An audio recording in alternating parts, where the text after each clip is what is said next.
Mounir Majoubi, avec son compagnon Michael Josefovitch dans Paris Match. Majoubi, après avoir évoqué son homosexualité sur Twitter à l'occasion de la journée contre l'homophobie, le secrétaire d'État au numérique, Mounir Majoubi, a accordé une interview à Paris Match, dans laquelle il présente son compagnon. Mis à jour le 18 juillet 2018 à 16h54, c'est dans une photo postée sur son compte Instagram que le secrétaire d'État chargé du numérique, Mounir Majoubi, a annoncé la nouvelle. Il a décidé de présenter officiellement son compagnon aux Français dans les pages de Paris Match.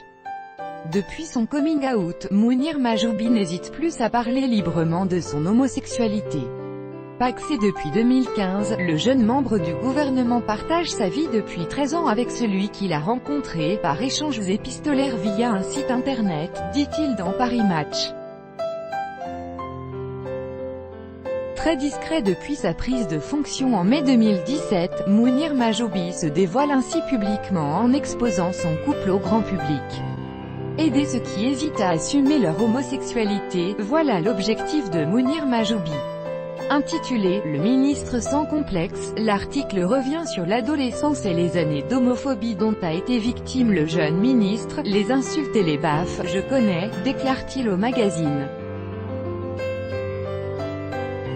C'est donc pour montrer l'exemple qu'il a fait le choix de poser avec son compagnon. Si notre exemple peut permettre de libérer la parole, alors j'en serais fier.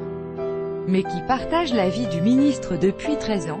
Il s'agit de Michael Josefovitch, un expert en financement des projets liés aux énergies renouvelables de 31 ans, qui a apporté amour et paix à Mounir Majoubi. Les deux hommes, qui se sont rencontrés alors qu'ils étaient tous les deux étudiants à l'université, et expliquent cette démarche sur Instagram. On s'était dit que si on avait des couples de garçons dans les journaux quand on était ado, ça aurait été plus simple pour nous et nos parents. Alors avec Michael, on a décidé de le faire. On s'était dit que si on avait vu des couples de garçons dans les journaux quand on était ado, ça aurait été plus simple pour nous et nos parents. Alors avec Michael, on a décidé de le faire. RDV dans Paris Match de cette semaine. Une publication partagée par un Mounir Majoubi, @Mounir-Majoubi, le 18 juillet 2018 à 12h49 PDT. Le jeune ministre vit avec son compagnon dans un appartement situé dans le 19e arrondissement, qu'ils ont acheté ensemble. Et le ministre est un homme comme tous les autres, puisqu'il aime les petits plaisirs simples de la vie.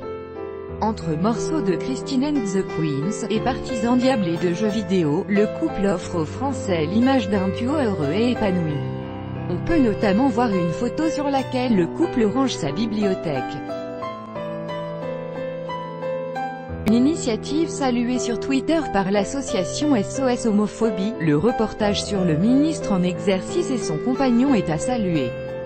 Il contribue à la visibilité et à la banalisation de l'homosexualité dans notre société et donne un exemple positif pour toutes les personnes LGBT. Autre révélation, les ambitions politiques de Mounir Majoubi. Le secrétaire d'État chargé du numérique ne cache pas son intention de se présenter aux élections municipales de 2020 à Paris. Si je suis en situation de rendre à Paris tout ce que cette ville m'a apporté, je le ferai, dit-il dans les colonnes de Paris Match. Mounir Majoubi dans Match avec Michael Josefovitch, son compagnon. https://www.vejikaspar@ericachement.twitter.com/idk8w96pd Paris Match, Paris Match, 18 juillet 2018. C'est lors de la Journée internationale de la lutte contre l'homophobie, le 17 mai dernier, que Mounir Majoubi avait révélé ostensiblement son homosexualité. Le jeune membre du gouvernement avait publié sur Twitter un message qui résonnait comme une prise de position à la fois politique et très personnelle. L'homophobie est un mal qui ronge la société, envahit les collèges et les lycées, contamine les familles et les amis perdus. Pire, elle hante les esprits des homosexuels, et nous oblige parfois, souvent, à nous adapter et mentir pour éviter la haine, pour vivre, écrivait-il. En utilisant le « nous », Mounir Majoubi laissait bien entendre qu'il était lui-même victime d'homophobie. Auprès de France Info, il avait explicité ce coming out, qui lui semble plus que jamais nécessaire. Il fallait rappeler les conséquences de l'homophobie dans le quotidien, notamment des plus jeunes. Et elle a aussi eu des conséquences pour moi, dit-il, ajoutant, nous sommes en 2018, je vis ma vie, même publique, de manière tranquille. Mais si, ce jour-là, je pouvais passer le message en le renforçant par mon expérience personnelle, je pense qu'il fallait le faire. Pour Mounir Majoubi, la démarche initiée peut s'intégrer à ce qui a déjà été dit par l'exécutif. Il rappelle notamment les mots d'Emmanuel Macron publiés le 17 mai, « Être soi-même est un droit pour chacun. Le nier et causer la souffrance est inacceptable. Et nous le condamnons comme tel, qu'il considère être une prise de position politique très forte sur la lutte contre l'homophobie. » Reste que Mounir Majoubi n'entend pas porter spécifiquement ce message parce qu'il est homosexuel, même si les coming-out sont extrêmement rares dans le monde politique. La lutte contre toutes les haines, et particulièrement l'homophobie, est une conviction partagée par tous les membres du gouvernement, martèle-t-il. Mounir Majoubi et son compagnon pacsé en 2015. L'actuel membre du gouvernement en charge du numérique n'a jamais véritablement caché être homosexuel. Le 13 juillet 2015, Mounir Majoubi publiait sur son compte Instagram une photo sur laquelle il apparaissait avec son compagnon, à l'occasion de son union civile. Just Pacsed, écrivait-il en commentaire.